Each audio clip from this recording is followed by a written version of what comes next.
And hello, everybody. Welcome to Narrative Live on a Tuesday evening. It's so good to be with you tonight. I'm all alone. No Heidi Kuda. Heidi's been with us for the last few weeks, helping produce the show. She's gone off to do some other projects, so we won't be having her on the show as regularly. But she'll be back and she'll be in the chats. And I hope you'll give me a little room tonight to make some mistakes because I've got no one to talk to, except maybe Richard Ojeda, who's going to be joining us in just a second. In fact, let me say hi to Richard right now because I'm going to make sure that it all works out. Hi, Richard. How are you? Hey, what's going on? Can you hear me? I can hear you, and I'm thrilled that I can hear you because can you hear me? Yes. Awesome. So this is good because it's a good start. You just jumped on. I hadn't a chance to say hello to you before. You've got a few minutes. I'm going to just do the news, and then we'll come back and talk to you about all the other interesting things that we've got to talk about in the news today as well. But also, I really want to get your take on what it's like in the middle of the country. You know, we on the coasts like to think that we're all of America, but there is something that happens in those big red swath that's in the middle of the country that we're all, we need to know more about because it's a very important country. And we hopefully will get a good handle from you on what we can do to help swing many of those districts left and into the Democratic column as we head into the next election. So that's coming up. Richard, will be right after we do the starting block, which is our little news block, which I think is, I'm really all alone today, so I don't even have my jingles.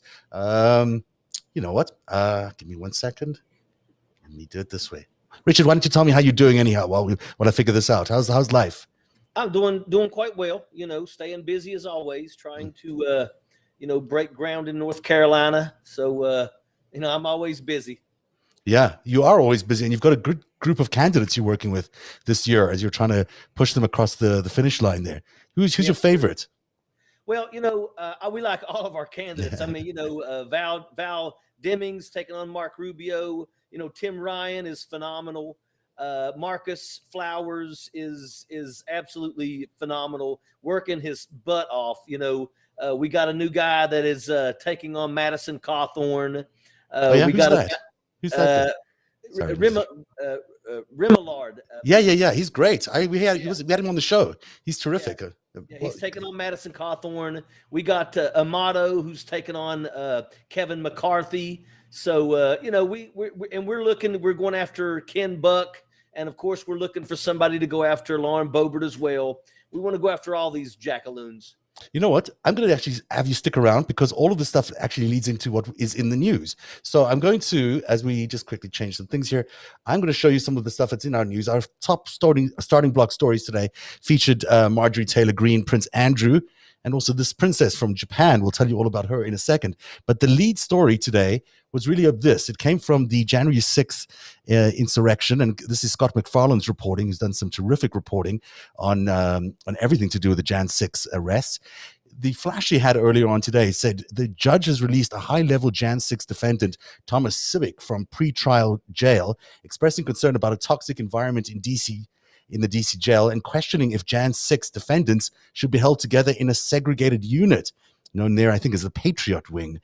Civic has pleaded not guilty, accused of taking a police badge. Now, it wasn't just anyone's police badge. It was, I think it was Officer Fanone's badge that he took it after beating him up a little bit. So it's quite serious stuff that he's going to be released. What do you make of that? I think it sounds like a good decision. It sounds like they shouldn't be in those quarters all by themselves. They probably are radicalizing themselves.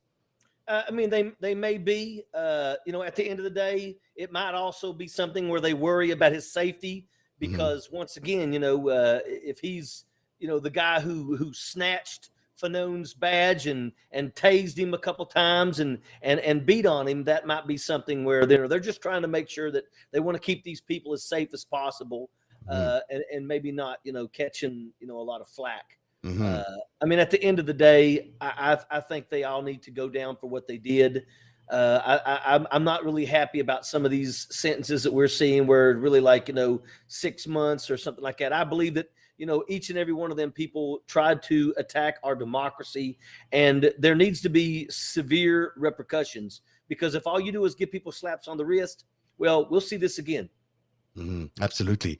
Also new this week is the Sedition Caucus, You can call them whatever you want, but I think it's the Sedition Caucus. Here's 7 of the 12 congressmen who apparently were in regular contact with the organizers of Jan 6. We think the leak is coming, or not the leak, the new information is coming from Ali Alexander, the organizer of the Jan 6 event, in a Rolling Stone article. But these are the names. There are no surprises here. I mean, we sort of knew these guys were involved. Now they're all sort of denying that they were involved. But we know what happened, and I'm sure the FBI knows what happens. I mean, they've got all that communication, they've got all that information. It's not like this is going to be hard for them to prove. Well, at the end of the day, there needs to be severe repercussions for what these people did. Mm-hmm. If it was 1777, they would have already been friggin' tried for treason and probably hung. For somebody like Andy Biggs to basically tell everybody that they will get a blanket pardon. Who can provide a pardon? The members of Congress can't.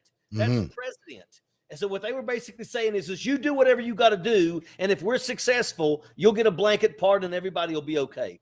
I really believe with all of my heart that they actually wanted, I think that they thought that when everybody went towards the Capitol and they had their Blue Lives Matter flags, I believe that in their minds, they thought that the police in the Capitol were going to say, hey, guys, come on in, instead of fight them. Wow. And I believe that they thought that they were going to storm on in there. And I really believe that, some people like Trump and them thought that we were going to see executions on the House floor, so that then they could basically call for, martial law, refuse to step down. And I'll be honest with you, it wouldn't surprise me if Donald Trump wouldn't have then called the military to go in there and absolutely just eradicate every one of the people that they sent to storm the Capitol to keep everybody from talking. I mean, I think you're right. I think it's exactly the scenario they were planning. I think it's exactly what they were trying to do. He was willing to not only send in his own followers to do this dirty work, but then he was also okay with the military coming in afterwards and killing them. I mean, it really is astonishing. Yeah, and these people don't even realize that. They don't realize that Donald Trump and these people cultivated these folks to come to Washington, D.C. They told them that they would be with them. Let's march down to the Capitol. Donald Trump aimed them towards the Capitol and he squeezed the trigger. And then him and his family went the other way and they watched everything take place. We know that, people that were inside the Oval Office said that, Donald Trump was watching everything on television with a smile on his face. They were enjoying what was going on. And I will tell you that each and every one of these people need to be absolutely removed from Congress, and they need to be prosecuted. They participated in a coup, and that's exactly what this was. And thank God it was a failed coup. Yeah. I mean, look, these guys on the floor as well, who are the representatives, you're not really, you're not allowed to be a congressman if you don't believe in democracy, if you don't believe in the Constitution. I mean, your whole job is to uphold the Constitution. Certainly, you're not allowed to be a congressman if you're inciting a rebellion. And that's what these guys basically did. A total rebellion, a total coup, an attempt to overthrow the government and disregard the will of the people. There could be nothing more American and frankly, treasonous that you can do. And these guys are still sitting there. It's kind of amazing. And this is one of the things, Donald Trump was able to tap in to the poorly educated in this country. And people like Marjorie Trainwreck Green were able to be successful in their campaign just because they supported Donald Trump. When I ran for Congress in 2018, I ran in an R+54 district. It was almost impossible. Everybody said it couldn't happen. But at one point, we were actually ahead. And, I ran against a woman who did no campaigning. She did not answer any questions. She didn't go around and meet the people. And I lost because she looked into the camera and said, I'll do whatever Donald Trump wants. And that was all the people in West Virginia needed to say, we're going to support, Carol Miller. And in the last 3 years, she's done nothing. But once again, it doesn't matter because it was all about who supports Donald Trump. And that is a scary place to be. And it could still be that way in 2022. It feels like we're still in the same place. And, Richard, I'm going to discuss your career in depth because you've such an interesting career. And your story in politics is fascinating. That's going to come up as we go through this hour. But, I think you're absolutely right. As we look ahead to next year and to 24, allegiance to Donald Trump, still gets you elected, or at least gets you the candidacy for the Republican Party. It's quite shocking. Also new today from the Rolling Stones, who've had quite a role on this week, is that 40 Oath Keepers were using government credentials when they joined up for the Oath Keepers. In other words, .gov or I don't know what the military ones are, but like .nasa, all of these other ones that they might use to get to apply for the Oath Keepers on their government credentials. Some serving military people. I mean, what's your take on this? You're a former major, a retired major in the U.S. Army, so you've got a sense of what your oath is to the country. Does it square away with joining a militia group like the Oath Keepers? No, absolutely not. And you know what? Let's go ahead. Let's locate these 40 people and let's deal with these 40 folks. Let's make sure that we send a message that this is something that is not going to be tolerated. The Oath Keepers, the 3%ers, these white nationalists, the KKK, these are absolute problems that we have in this country, and we need to deal with these people. It is amazing how now all of a sudden, being racist is now come to the forefront, and these people don't even hide that stuff anymore. No, they don't. And I think when the dust is settled on this Oath Keepers, we're going to find out, I believe, that it's connected to Rand and Ron Paul's. Stuart Rhodes is the guy who started the company, but started the organization. But he worked for Rand Paul, and we know Rand Paul and Ron Paul are paid for by the Russians. We know how close they are to Russia. We know how many times they've taken trips to Moscow. These 40 people who supposedly have pledged their allegiance to the American Constitution have actually possibly been taking orders from someone taking orders from the Russians. I mean, this is really, really dangerous stuff. Well, this is stuff that needs to be absolutely investigated. And, it looks like we've got quite a few people, in our government that obviously should not be there. They don't believe in our democracy. They are completely supportive of a downfall of our democracy. And we need to find them. We need to remove them all from, and we got to make sure that they don't get protected in this. I'm sick and tired of watching people in our government do things and get away with it. We know for a fact that Loeffler and Perdue, both senators from Georgia, participated in insider trading. They're no longer members of the Senate, but yet they have never been held accountable for that. We have to make sure that, our elected officials, nobody is above the law. And right now we're watching, and everybody needs to be watching to make sure that nobody is above the law. We got to make sure that these people that participated in this coup, we got to make sure that they are held accountable, not just expelled from Congress, but they need to also face justice. Absolutely, they do.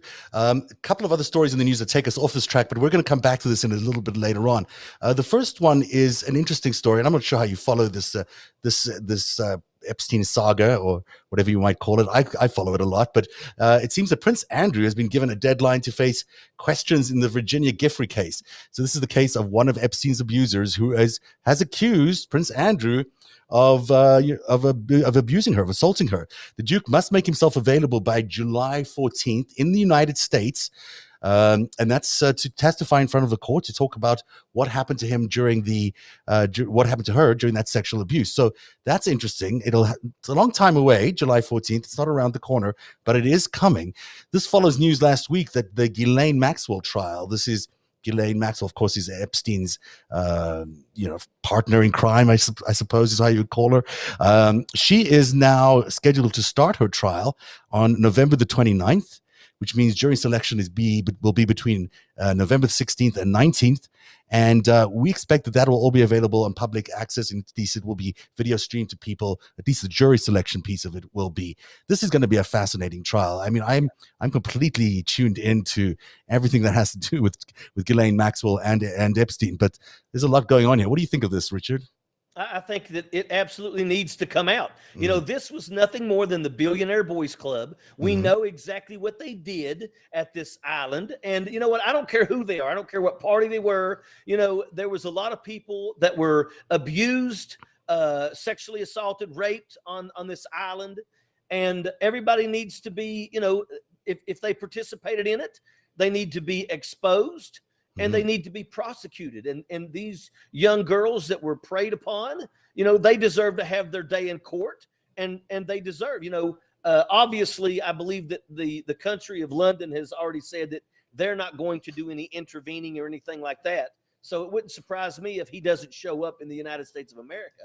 But, well, it would be pretty weird if he doesn't. I mean, he really has to, but he is, of course, the Queen's son. So he's above the law in some regards, and he's hiding out in Balmoral right now. So he doesn't have to be, when you're when there's charges pending and you're the Queen's family, she can protect you by putting her in any of her castles, and then no one can come in and arrest you. So we know what happened there. And Ghislaine Maxwell, let's also, hear what she's got to say about these things. I don't know if does she think that she's pretty much going to be thrown in a prison and they're going to lock her up and throw away the key? I think she's really fearing the real case. I mean, I feel that, they're throwing the book at her, and she's just, she's got a big defense to put up, and it's not going to be an easy one, because we all know, vaguely know what she's did. It's interesting as well that Leon Black, the billionaire associated with both Jeffrey Epstein and Ghislaine, Apollo Investments is his company. He's also now being invested by the Manhattan DA for all sorts of allegations that were made against him by a Russian model. So, you've got the sense of all these billionaires and multimillionaires running around, ignoring the law, raping, young women, using that material for some blackmail, it appears. It's all tied in with intelligence services. It's quite gross what we're about to find out in this case. But I think it's absolutely necessary, as you point out, that we do find out, because I want to know who the network is, who, were engaged in all this sort of blackmail and all this sort of, corrupt involvement involving all these teenage girls. Because, it wasn't just the teenage girls. It was the use of that blackmail material to get these politicians, to get these billionaires to do things for them. So it's a much bigger picture than just the girls, even though the girls are devastating as it is. And let's end on a happy note. Love triumphs in Japan. Princess Mako, she's I don't know how you say her name, but there you go. She's no longer a princess in the royal house because she married her childhood sweetheart, which is really sweet. So she loses her rights to everything royal, but she finds love and she gets to live with her husband for all her life. Isn't that nice, Richard? I mean, if that's, obviously, that's the best path for her, and that's the way it should be. It should be. I mean, she's had a really hard time as they've been struggling to figure out, how she could be with her man. And then finally they came to this conclusion. So I'm glad they did. And it's just a nice way to end the news today. So when we come back, Richard Ojeda, am I saying it correctly? Close. Yeah, that works. Ojeda's fine. Okay. We'll talk to you about your incredible career in the military. We're going to talk about your time in running in politics and what you're doing now to help Democrats get elected, and how we can help in making the red states turn blue as we head into the next election. We'll be right back after this break. Thank you for supporting Narrative, and we're welcoming a brand new friend to the Narrative community tonight. Welcome, Mac Weldon. Times have changed. The way we work has changed. And now, thankfully, your wardrobe is catching up with the times. If you, like me, spend too much time staring at the clothes inside your wardrobe thinking, what should I wear? Now you can just embrace the radically efficient Mac Weldon Daily Wear System. The Daily Wear System is a selection of clothes rooted in smart design, made with performance fabrics, and built to work together. From breathable t-shirts and polos to stylish button-ups and shorts, underwear, and beyond, Mac Weldon makes it easy for you to dress for work, leisure, and play, or wherever your work takes you. I love that all these clothes just match. You don't have to think very hard about what goes with what. It just all happens because it's a daily wear system. I'm particularly excited about the Ace sweatshorts. They have modern tailoring and pair perfectly with their ultra-soft, ultra-upgraded Pima tees. And if you travel on weekends or wherever you might travel, the Silverknit polos and Radius shorts are the perfect high-tech, highly packable combo. All of these, of course, are available in longer sleeves as well. Buy some time this fall with Mac Weldon Daily Wear System. For 20% off your first order, visit macweldon.com/narrative and enter promo code NARRATIVE. That's NARATIV, the way we spell narrative. That's macweldon.com/narrative, promo code NARRATIVE, spelled NARATIV. For 20% off Mac Weldon radically efficient wardrobing.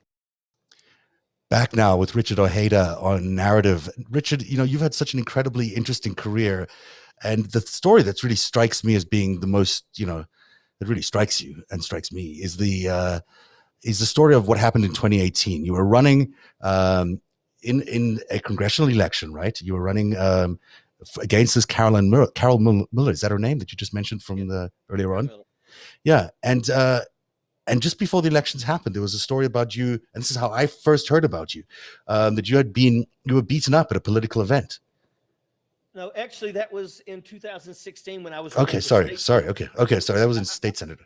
I was running for state senator, and a guy that I grew up with, basically somebody paid him, and he asked me for some bumper stickers. So I went to get a bumper sticker, and he said, "Could you put it on the back of my vehicle?" So I did. And as I went walking back to the event, he said, "Hey, can you put one on the front of my vehicle so people can see my vehicle coming and going?" So I went to the front, leaned down, and make sure it was nice and level. And he hit me in the back of the head with the pipe, and then rolled me over when I was unconscious. And with brass knuckles, he broke 8 bones in my face. And if it wasn't for a guy who walked around the corner and saw this taking place and started yelling, then he would have basically just beat me to death and rolled me in the ditch and went away. It wasn't a fight, because I had no idea. I kneeled down to put on a bumper sticker, and the next thing you know, I opened my eyes and everybody's around me saying, "Don't move, the ambulance is on the way." And do you think this was a personal based attack, or do you think it was politically based? Oh, it was absolutely politically based. The person that I ran against had ran my hometown with an iron fist. And I will tell you, I can't say he did it, but the people that wanted him to win were absolutely behind it. The courthouse was behind it. The guy who did it, believe it or not, he just overdosed and died 3 days ago. Oh, no. But I mean, at the end of the day, he didn't have to serve any real jail time. He didn't even do 5 months in jail for what he did to me. Wow. And he was supposed to go to prison, but the local courthouse didn't do what the judge had said. So, he was basically sent to a non-violent facility for 4 months and then let out. I mean, unbelievable. That's what they do. And this just gives you a sense of how local politics are like, or is like, in the middle of the country. I mean, anywhere really. Local politics can get very down and dirty and can be very controlled by very few interests, right? I mean, there's lots of, in many centers, just, there's 1 or 2 industries in town, and those industries tend to have, the money to control a lot of the politics. Well, you got people that never leave. They become county commissioners and things like that. And they get that mentality that they basically control everything. And they get that feeling of, this is mine. And they look at the county as if it belongs to them. And nothing can happen unless you bow down to them. You can't get a job in the courthouse unless first you go and you basically promise your undying support to this person who might be a county commissioner or whatever. And I retired from the military, and I come home and saw how bad my hometown was. And I realized that all these people that were supposedly leaders wasn't real leaders. And I started challenging them, and they didn't like that. It's telling, really, because you sort of are seeing that across the board with the Republicans in general. I mean, they're sort of seeing their power disappearing because they can see the demographics are shifting against them. And so they're all reacting in that way, with like, this is mine, that this is mine approach is how the GOP is acting about all of America right now. Yeah, they're acting as if they're basically saying, okay, look, white people are no longer in the majority.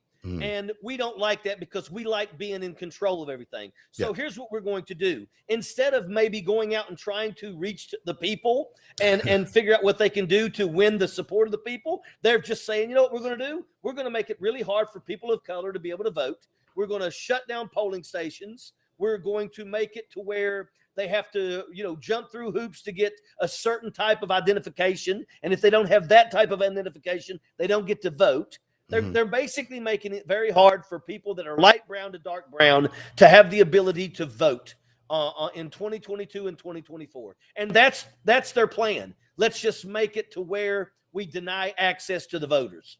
It's so cynical, and it's so empty of any policy. I mean, they don't really stand for anything. They stand for, we're just going to try keep power.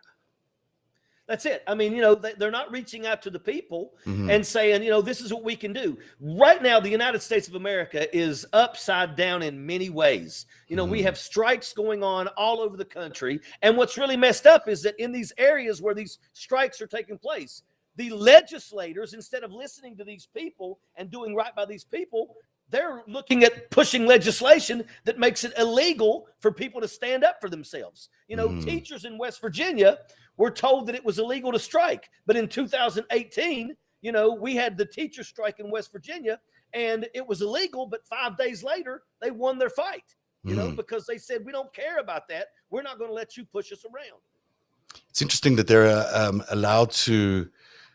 they're not allowed to strike, but they're also not allowed to introduce any mandates for vaccines or masks in their schools too. I mean, it's just the people who are the public servants are just getting squeezed everywhere in America. Exactly, but the bad part about that is people have to remember. I had no idea when I gave that speech in 2018 that 2 days later we were going to have all 55 counties on strike in West Virginia. But the sad part about this is that, there's these people absolutely, they got to be protected, and what we have is we've got these elected officials that refuse to respect, the teachers in our state.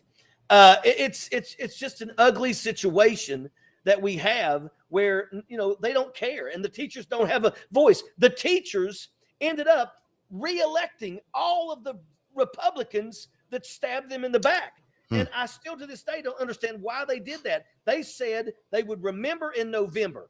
I was on the Van Jones show and I ended that interview with, make no mistake about it, in November, the teachers will remember in November.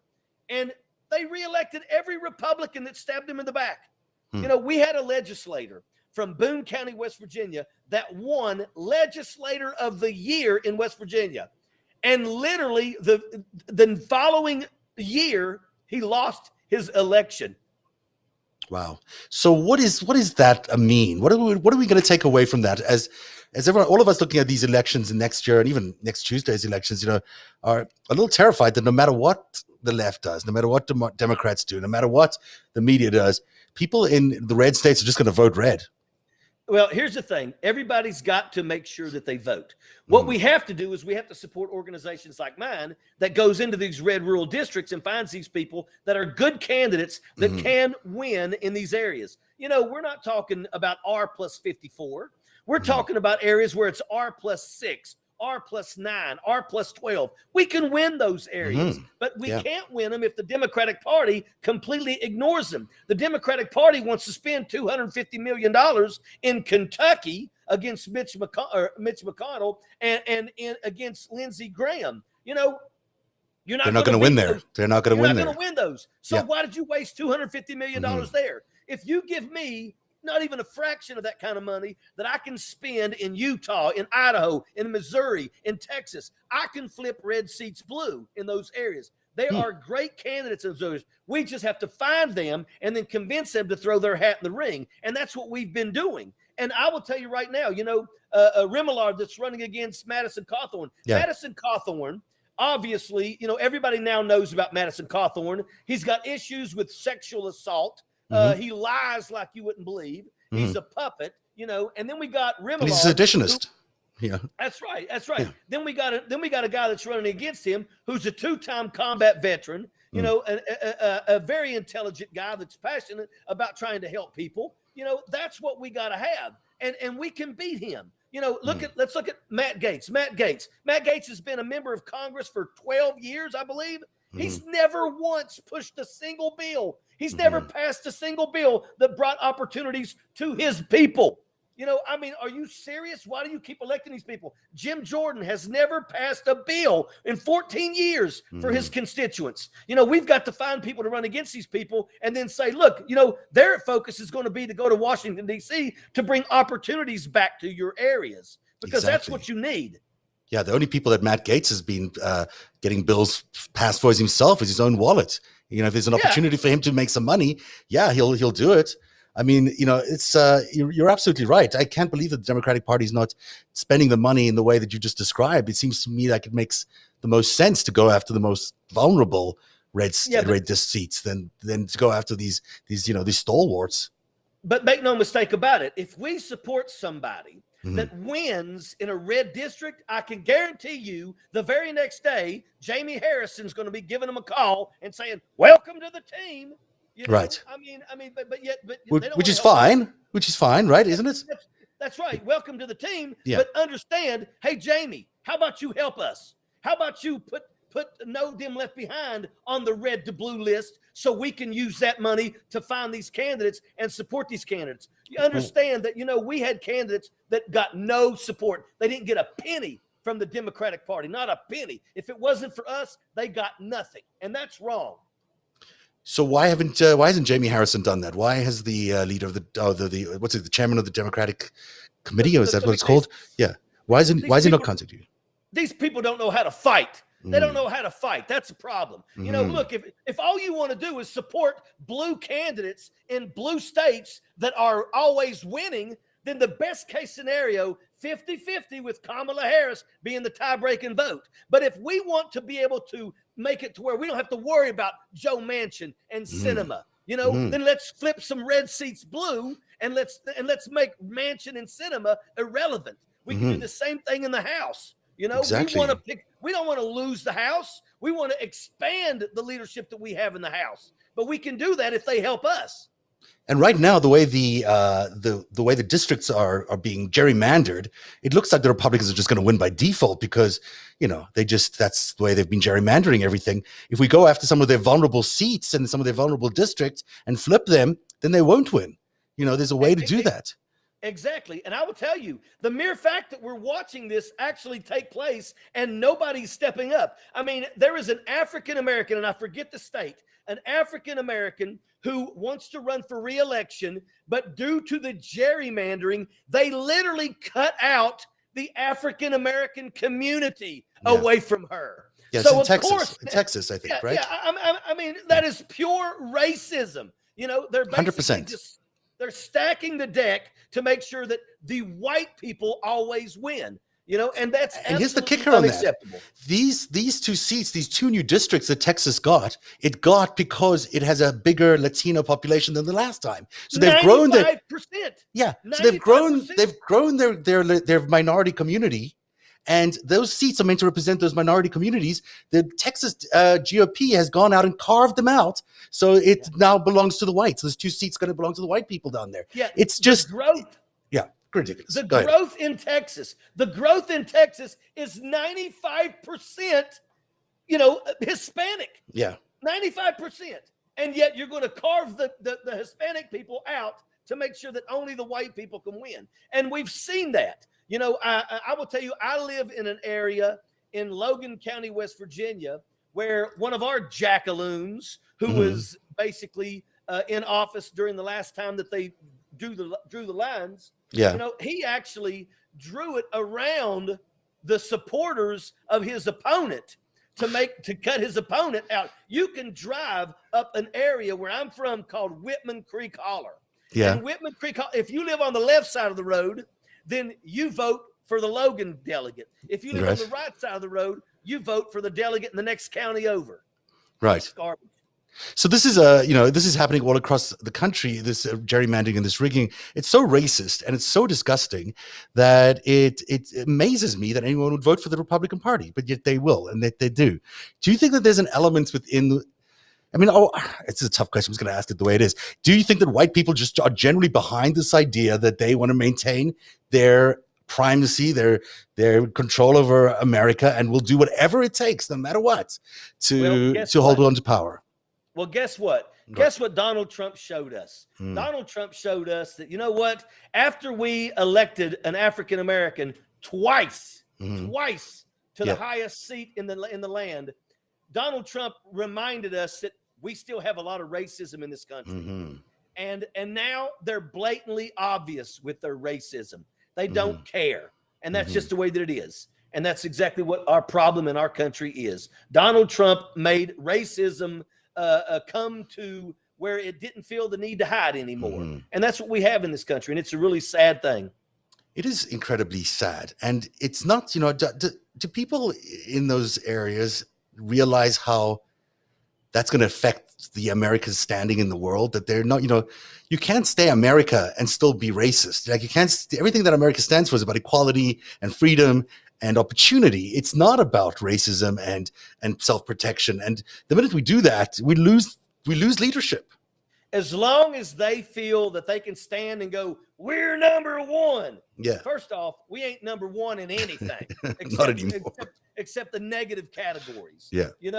At the end of the day, I try to tell people all the time, what they have over in Europe is what we should have. 33 out of the 34 first world countries enjoy universal health care. Yeah. We're the only ones that don't. Mm-hmm. But we're the richest country on earth. I mean, United States of America is a country of greed.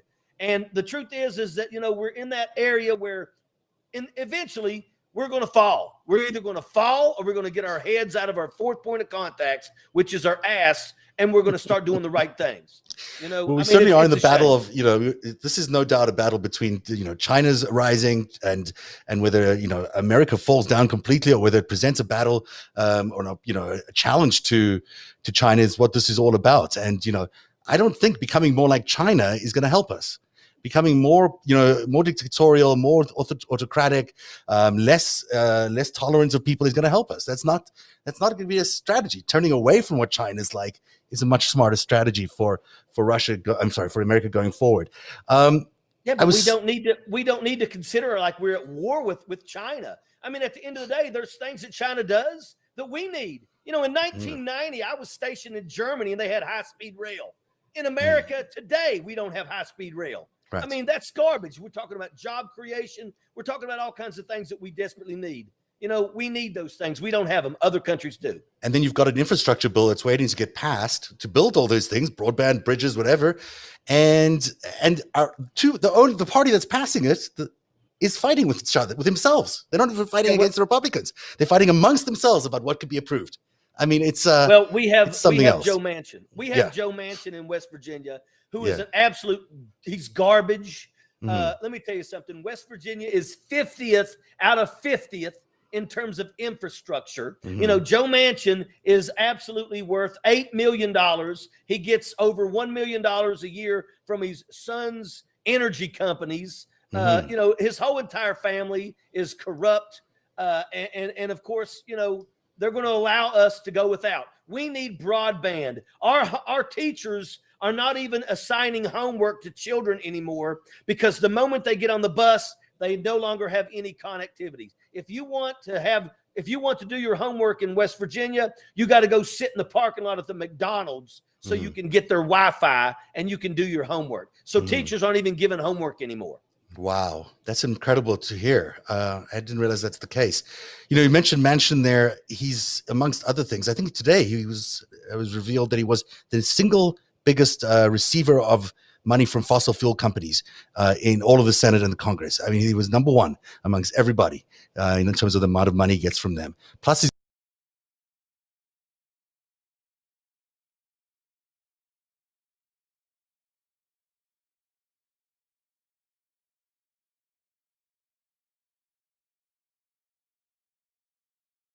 I gather you couldn't hear me there, but now you're going to hear me because I'm going to have to say it all again. So I apologize for that. Sorry for that, Richard. I was just saying that he's the leading receiver of money from the fossil fuels and coal industry, that he's got this money that's come from his family in all these coal and fossil fuel sectors, that he does Zoom calls with billionaires on a regular basis. And I didn't realize this until AOC put this out, that he does weekly huddles with Exxon. Yeah, Joe Manchin is dirty. Joe Manchin is bought and paid for. Joe Manchin is the absolute, he is the horrible politician that is bought and paid for. He's the definition of crooked politician, is what he is. He doesn't care about West Virginia. His family is millionaires, and the average pay in West Virginia is $26,000 a year. Joe Manchin has us at 50th, and he wants to say that he doesn't want people to get the entitlement mentality. Nobody in West Virginia has the entitlement mentality. People in West Virginia are poor. Joe Manchin has been entitled to daggone take from the people and give them nothing in return. He does nothing for us. And it's sad. And the thing is I'm at the point now where I'm like, I don't even care. Let a Republican beat him, because he's no different than a Republican. So yeah, at least we know where we stand. He's basically a Republican. I mean, it seems to me that, he's allowing children to basically sink into poverty. I mean, if this bill doesn't get passed, all that great work that the Democrats did in terms of figuring out how to lift all these families out of poverty and children out of poverty, and this man doesn't seem to care. This man seems to think it's okay to negotiate this away because he's the Chamber of Congress or Commerce friends tell him that that's what they want. And because we got a whole bunch of people that just refuse to educate themselves, they don't realize, the child tax credit that they give every single month between $250 and $300 per child has elevated 340,000 children out of poverty in West Virginia. And oh, by the way, that's something that the Democrats want to make always, forever. And Joe Manchin and them are going to end it at the end of this year. So what? So now everybody gets to go back to poverty. I mean, if you want to do something and help people in this country, let's help the elderly. Let's help the addicted. Let's help the sick. Let's help the children. Absolutely. If you can't put them in as your priorities, then you need to get another job. Joe Manchin is a greedy bastard. Well said. You're absolutely right. And he's not only a greedy bastard. This is where he lives when he's in D.C., a $700,000 luxury yacht. They call it a houseboat. It's not a houseboat. That's a yacht, by the way. It's a yacht. And it's $700,000. I mean, this guy's not really living, not really living a public servant's lifestyle. That's for sure. Yeah. Everybody in West Virginia is poor, but yet Joe Manchin, who's representing everybody in West Virginia, has a $700,000 yacht, has multiple homes that are worth, $1 million. He's a horrible human being, and his family is horrible. His daughter destroyed the accreditation of a college because they lied and used pressure to give them to give her a master's degree that she didn't deserve. Absolute garbage. And she's involved in some pharma company, isn't she? Or she was involved in some pharma company. She was Mylan Pharmaceuticals. She had a $17,000 a year payday, and then she jacked up the EpiPens. And EpiPens, that's right. Yeah, and she made the EpiPens have to be purchased in 2, and then her mother went around and lobbied to make 13 states mandatory to have all this on hand. So the whole family's dirty. The whole family is garbage. And we're allowing this guy to basically run away with our the president's agenda this year. He's busy trashing it left, right, and center. What we're going to be left with is a fraction of what was initially intended. Yeah, he has sold his soul. Joe Manchin, when he says, hey, look, I leave my door open for anybody. He don't care about anybody. He wants his door open so these lobbyists can come in there and can grease his pocket. He's a sack of shit. Yeah, well, there you go. I think you're absolutely right. That's exactly what he is. And, his cohort there, Cinema, is no better. Who's been grifting off these, private equity funds now that are funding her little exercises and also Bill Gates. These are the wrong kinds of people for the Democratic Party.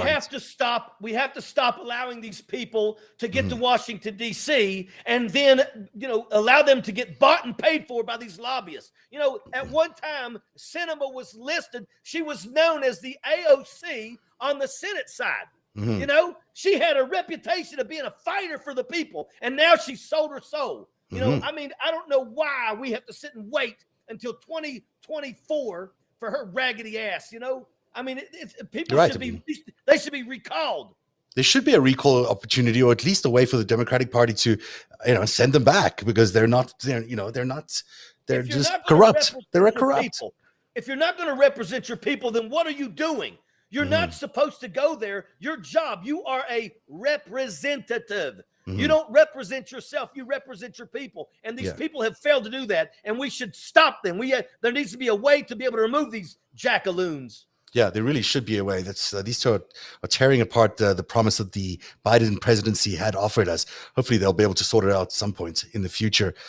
I marvel at this particular picture because talk about a runway elevator or whatever it is, but it's they mentioned in the cinema together in a train, and sorry, in a elevator in the Senate. Maybe they could just go up and never come back down, or where it is they were going. Not wishing any harm on them, just saying metaphorically. So you've talked a lot about let's go back to school boards a little bit, because I watch with absolute horror what's going on with school boards right now. You've got these activists, actors, I don't know what they are. I'm sure they're parents as well. And I'm sure there are people who absolutely believe that their school boards are taking their kids' education in the wrong direction. But the way they're doing it is so horrific. Going into these school boards, challenging everybody, and then, inciting violence, threatening to attack school board members, stalking them, doxing them. This is not what needs to be happening with our schools and our kids' education. Well, first off, our education, it needs to be revamped. Mm-hmm. And I spent 4 years in the classroom after I retired from the military. And the truth is that our schools teach the exam. They teach the exam so that the kids can pass the exam. That then makes the teachers say we did it, and the boards of education say we did it. So they need to fix that, because we need to start teaching these kids critical thinking and things that can benefit them in life. So that's one thing. Now, on the second thing, you've got these parents coming in there, and of course, they're griping about masks and mandates and things like that. At the end of the day, we should do everything in our power to protect these children. And the sad part about it is that a lot of these parents are absolutely clueless. We have 760,000 dead Americans, and these people still won't wake up. These children are not vaccinated, so we have got to do everything in our power to protect them. And anybody out there that's pushing to not require masks, to not require vaccines, they need to be made to go and look at these kids on these ventilators. I've been saying this for a while, because we have shootings that happen all the time. We have school shootings that have become absolutely normal in America. And my thoughts is that the only way that we're going to fix that is that every time there is a shooting in a school, before you clean up anything, you make the members of Congress from that state have to get on a damn plane and fly there and walk through that school and look at those bodies of those children, where they see you could stick your fist through the daggone back, the hole that's left from the back blast. Maybe they have to watch those things, and maybe then they will go, you know what? We've got to stop this. We've got to stop these school shootings. We have to stand up to the NRA. Until we get our elected officials that refuse to get sold out by Big Pharma and the NRA and Big Energy, we're never going to change.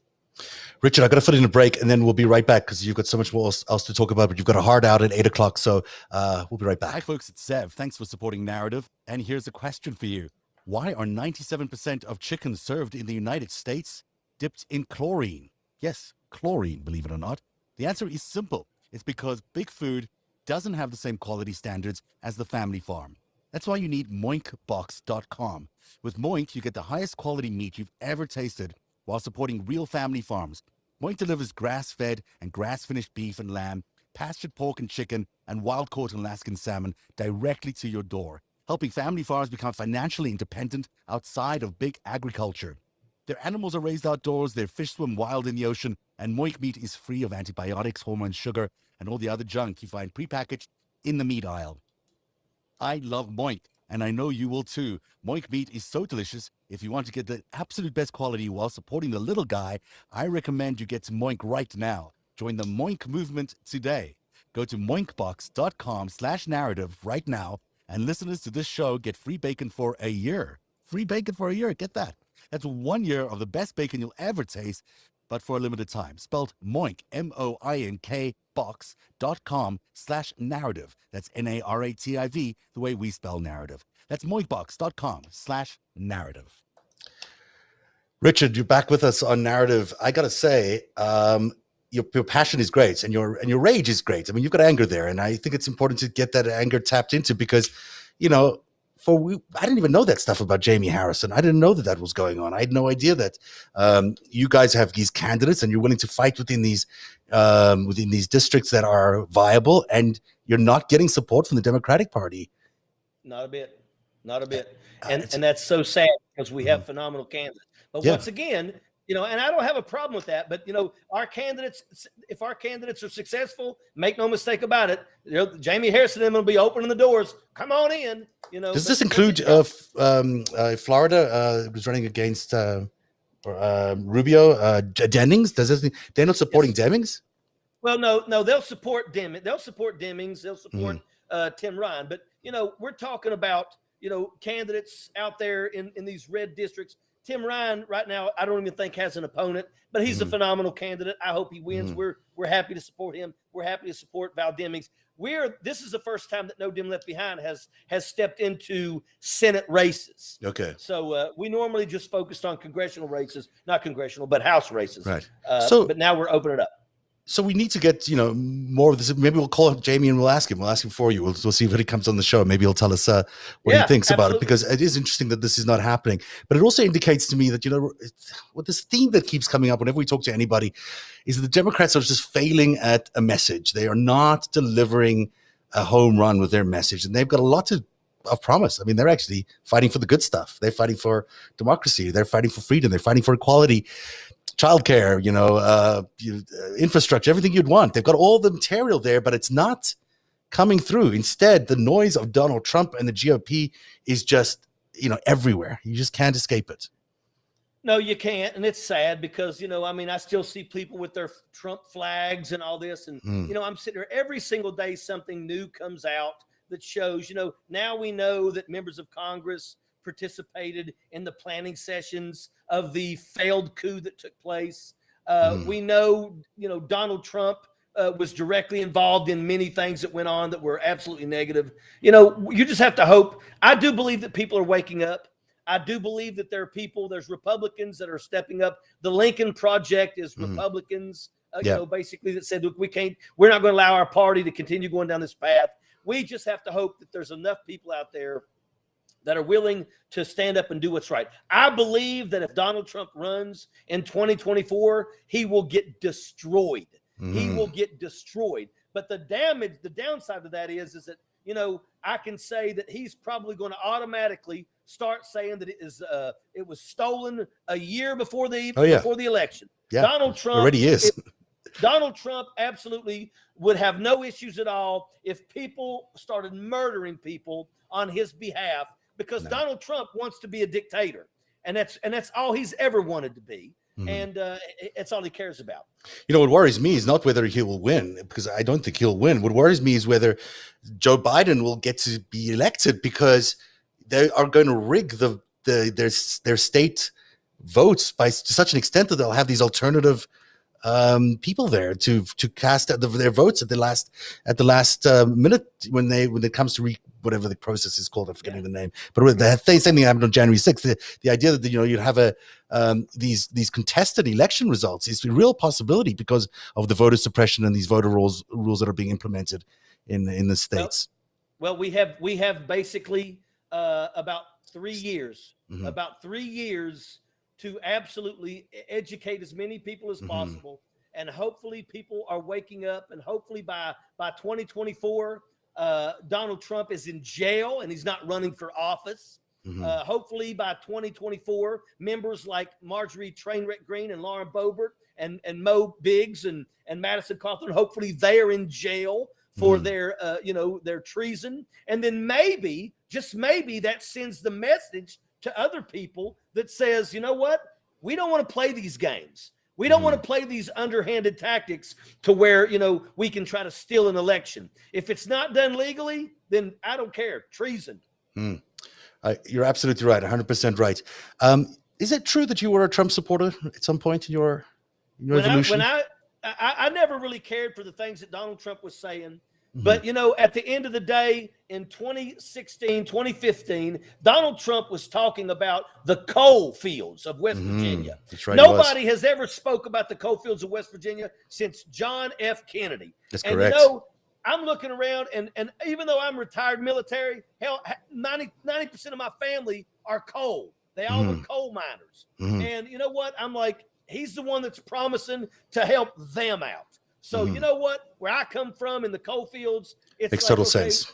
Yeah, so I was like, you know what? I'm gonna hold my nose and I'm gonna support it. But a week later, I said, my gosh, what a mistake! And I've been busting his ass ever since. So at least it's possible. It's possible to move some people from the Donald Trump aisle to the other aisle, and hopefully we'll get there.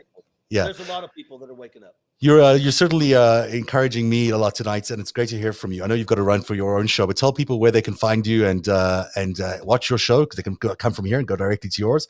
Where's your show on?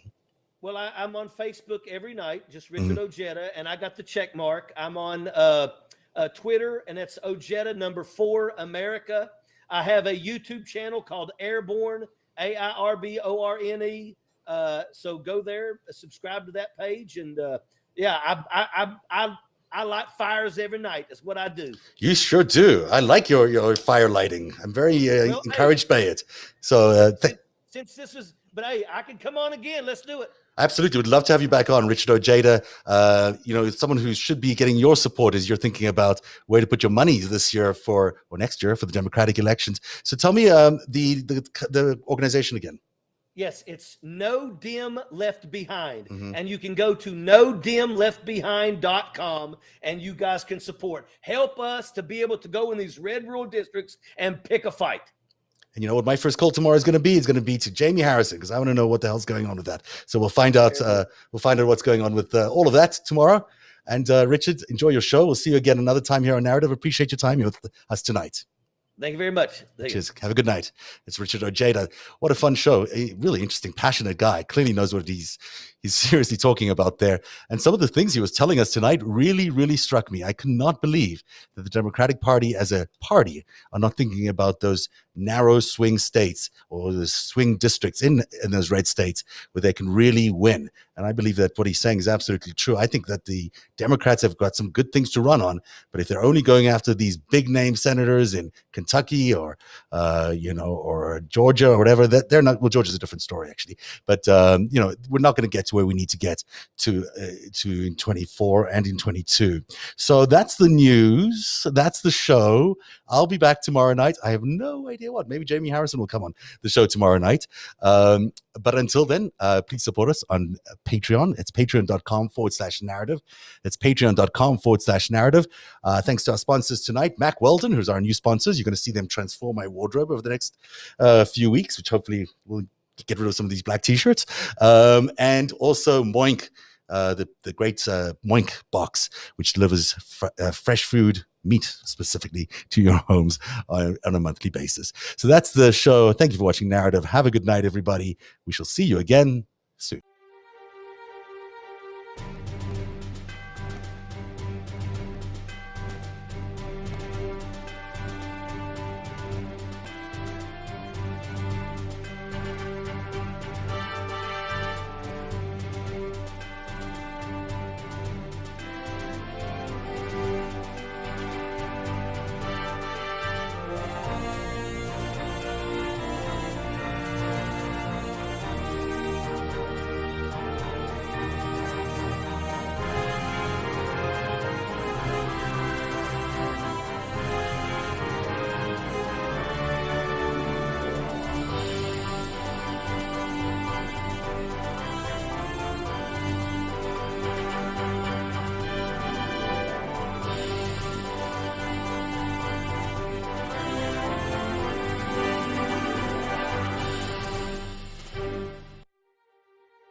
Narrative is made possible by viewers like you. Join today and support truly independent journalism at patreon.com/narrative. That's patreon.com/narrative.